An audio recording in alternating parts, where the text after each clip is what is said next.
Untuk materi selanjutnya yaitu perkembangan dan pengelolaan nilai hasil pelajaran, yang dimana pengembangan instrumen penilaian belajar. Langkah-langkah yang perlu ditempuh dalam pengembangan tes hasil belajar adalah yang pertama yaitu membuat tabel spesifikasi. Yang kedua, memutuskan indikator, memutuskan soal. Kemudian yang keempat, melakukan uji coba soal. Terus yang kelima, melakukan analisis butir soal. Dan yang keenam, memperbaiki soal. Yang ketujuh, melaksanakan tes, kemudian menafsirkan hasil tes. Adapun analisis hasil tes belajar, setelah pengembangan tes hasil belajar kemudian diuji dan disampaikan di akhir untuk menganalisis hasil tes belajar.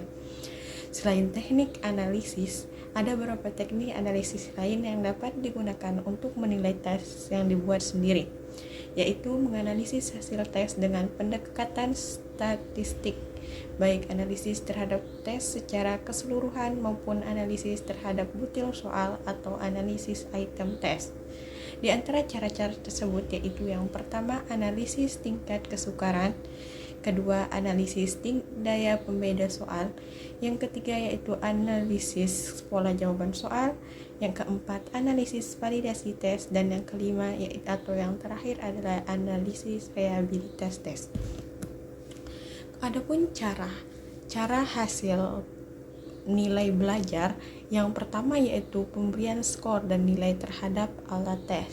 Kemudian yang kedua yaitu pemberian skor dan nilai terhadap evaluasi non-tes. Kemudian yang terakhir yaitu pengelolaan hasil penilaian untuk kerja atau praktik.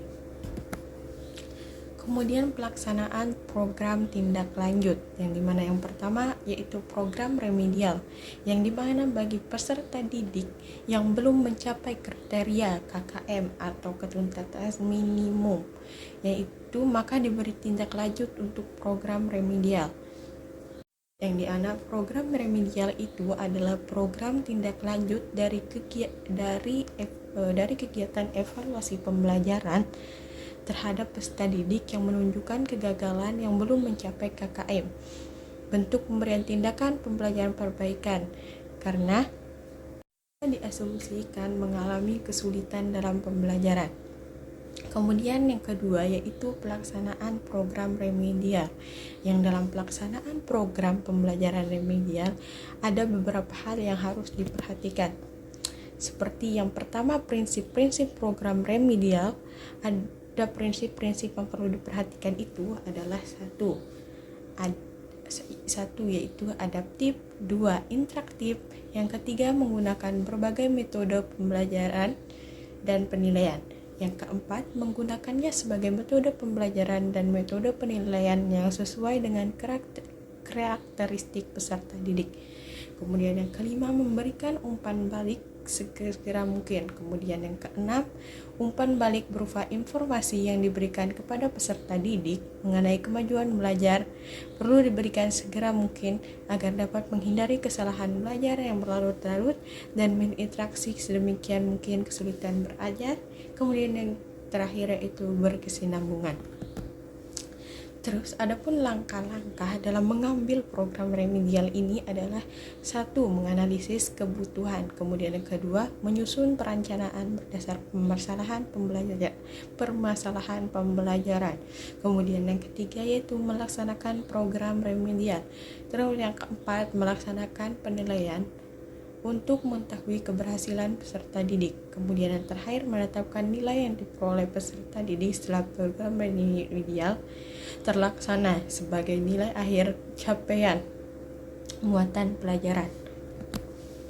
Kemudian untuk menunjang keberhasilan pelaksanaan pembelajaran remedial, yaitu yang pertama mengenai peserta didik yang mengalami kesulitan pembelajaran, yang kemudian yang kedua mengalami faktor penyebab kesulitan belajar dari dalam dan luar diri peserta didik, yang terakhir yaitu perlu melakukan usaha perbaikan terhadap kesulitan belajar peserta didik. Adapun program pengayaan, yang dimana program pengayaan ini adalah pembelajaran yang diberikan kepada peserta didik yang telah mencapai dan melampaui KKM atau telah mencapai batas dari KKM tersebut. Langkah-langkah sistematis dalam mengidentifikasikan kelebihan kemampuan siswa dan memberikan treatment pembelajaran pengajian, yaitu yang dilakukan yang pertama yaitu belajar kelompok, yang kedua belajar mandiri, yang ketiga pembelajaran berbasis tema, yang terakhir pemerdataan kurikulum. Mungkin sekian untuk materi yang ini. Terima kasih.